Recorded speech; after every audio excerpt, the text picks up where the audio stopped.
I was doing this consulting for a client right now, and this is something that this gentleman has a big issue with. And of course, you're not there in the picture. Don't worry. But this is something that every third client who is facing some sort of criminal accusation comes with and says that I want to take action against the police officers who did not do their job, who subjected me to a lot of trouble to a huge extent. And and they'll give all these details, these harrowing tales of all of the horrendous things that these police officers have done. Now I had this client who says again the same thing that every client says: let me write communications to departments, let me try and open up inquiries, let me write to vigilance, let me if possible file a writ petition. At some occasion there have been people who have filed cases against police officers, civil suits for damages, for wrongful arrests, for going about doing a bunch of things. The fact of the matter is that I have to explain to every single client that comes my way is that unless you have a death wish,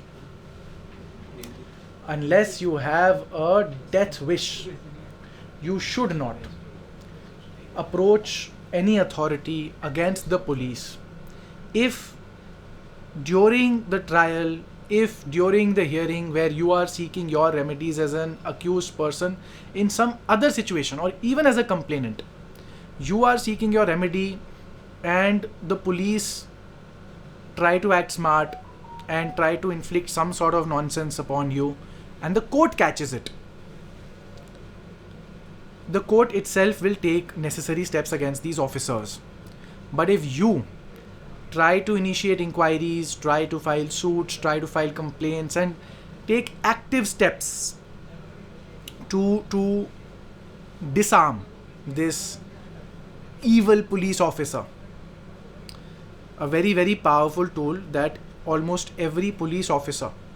has is the power to over implicate in any serious offense. So bhai sahab, what will happen is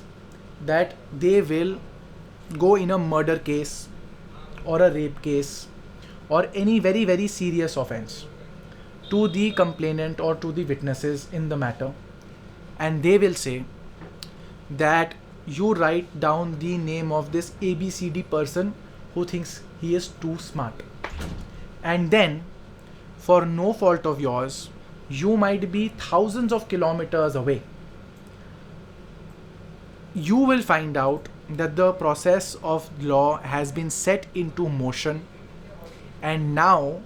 apart from the case that you were an accused person in or you are the complainant in,